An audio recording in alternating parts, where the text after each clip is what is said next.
অসমৰ মাননীয় মুখ্যমন্ত্ৰীক এখন ফুলাম গামোচা আদৰণি জনাইছে শ্ৰীমন্ত শংকৰদেৱ সংঘৰ পদাধিকাৰ তথা মহাপুৰুষ শ্ৰীমন্ত শংকৰদেৱ বিশ্ববিদ্যালয়ৰ চেঞ্চেলৰ ভগৱানৰ ডেকা আৰু লগে লগে তেখেতক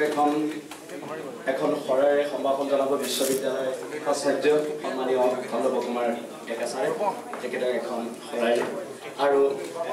মই নিজেই তেখেতক এখন চেলেঙেৰে আজি এই পুষ্পাঞ্জলি জনাইছোঁ।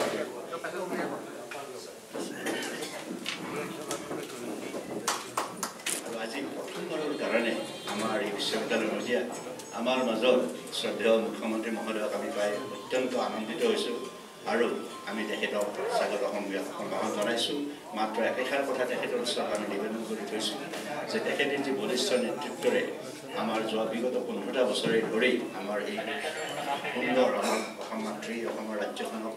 তেনেকৈ বলিষ্ঠ নেতৃত্বে আগবঢ়াই নিছে।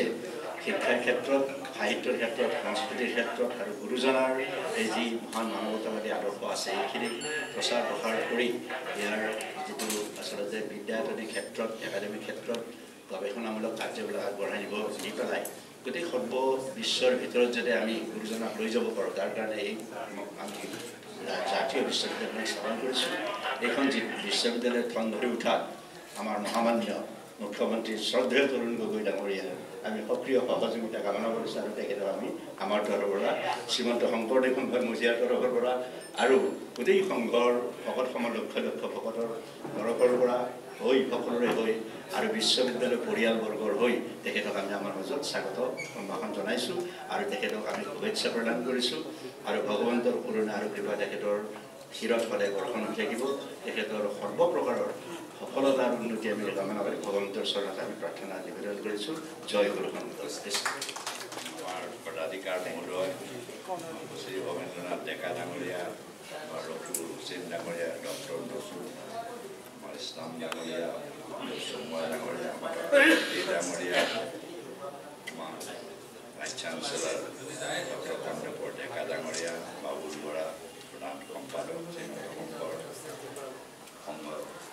শ্ৰী ৰাতুল বৰা ডাঙৰীয়া, ৰেজিষ্ট্ৰাৰ, আমাৰ বিষয়ববীয়াসকল শ্ৰদ্ধেয় শিক্ষক আৰু মৰমৰ ছাত্ৰ ছাত্ৰী, আজি অৱশ্যে এইটোৱে মোৰ প্ৰথম উদযাপিত অহা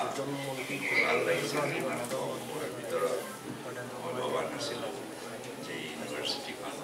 বিশ্ববিদ্যালয় এইখন আজি ইমানখিনি আগুৱাই যাব বুলি মই যেতিয়া স্থাপন কৰিছিল তেতিয়া মই ভবা নাছিলোঁ, কিন্তু আজি মই আনন্দিত হৈছোঁ যে আপোনালোকৰ সকলোৰ প্ৰচেষ্টাত শ্ৰীমন্ত শংকৰ দেৱৰ আশীৰ্বাদত এইখন কিন্তু উঠিছে আৰু মই দেখাত এই অনুষ্ঠানটো যে ভৱিষ্যত এটা মহাপুৰুষৰ যি আদৰ্শ সেই আদৰ্শৰ দ্বাৰা অনুপ্ৰাণিত হৈ এই বিশ্ববিদ্যালয় যাতে অসমৰ ভৱিষ্যত তেনেকৈ মহাপুৰুষ শংকৰদেৱৰ তেখেতৰ অৱদানৰ আজি উন্নতিয়েই নহয়, শিক্ষা জগততেই হওক, কালচাৰ জগততেই হওক, স্বাস্থ্যৰ জগততেই হওক, ছায়েন্স বিষয়, টেকন'লজিৰ ক্ষেত্ৰতে হওক, বিভিন্ন দিশত তেখেতৰ যি বৰঙণি আছিল সেই আদৰ্শৰে দ্বাৰা আপোনাসকলো নিশ্চয় ইউনিভাৰ্চিটিখন প্ৰতিষ্ঠা কৰিব, যাৰ দ্বাৰা যেন অসমখনত বা আমাৰ অসমখন যিখন তেখেতে ভাবিছিল এখন সুন্দৰ অঞ্চল, এখন প্ৰগতিশীল য'ত সকলো মানুহে থাকিব, য'ত অন্যায় নাথাকিব, অবিচাৰ নাথাকিব আৰু সকলো দিশতে এই আজি আমাৰ জীৱনৰ আমাৰ যিবিলাক সমস্যা আছে, বানপানীৰ সমস্যাই হওক, সমস্যাই হওক, আজি হাতী বা মানুহ বা এনিমেলৰ কনফ্লিক্টেই হওক, এনভাইৰনমেণ্টেই হওক, বিভিন্ন আজি গৰাখহনীয়াকে আদি কৰি আজি নানীৰ ৰোগত খাপ খুৱাই, কাৰণ মহাপুৰুষগৰাকীয়ে তেতিয়াই এখন যিটো কয় আধুনিক মডাৰ্ণ অসম কৰিবলৈ বিচাৰিছিল আৰু তেখেতে কৰিছিল। তেখেতৰ আদৰ্শৰ দ্বাৰাই আজি আমি এখন বিকশিত অসম কৰিব পাৰিম। এইটো বিশ্বাস কৰোঁ যে অসমৰ যি ভেটি সেই ভেটি আজি ৰন্ধনীয়া যি আজি কোনে কৰিল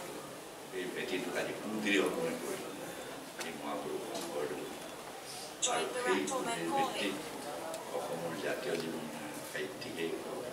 সংস্কৃতিয়েই হওক অৰ্থনৈতিকেই হওক সামাজিকেই হওক ৰাজনীতিকেই হওক সকলো তেখেতৰ প্ৰচেষ্টাত আজি এইখিনি স্থাপন কৰিছিল আৰু আজিও সেই আদৰ্শলৈ নিশ্চয় এই বিশ্ববিদ্যালয়খন আপোনালোকে কৰিছে আৰু মোৰ সকলো ফালৰ পৰা আমি যিমান পাৰোঁ এতিয়া যিমান দিছোঁ তাত গ'লো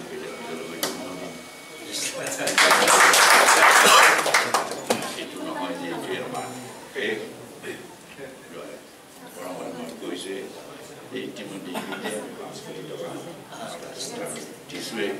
আৰু দিম টকাৰ কাৰণে মই নাখালোঁ আমি যিমান পাৰোঁ আপোনালোকেও ধৰক আমি এখন সুন্দৰ ইউনিভাৰ্চিটি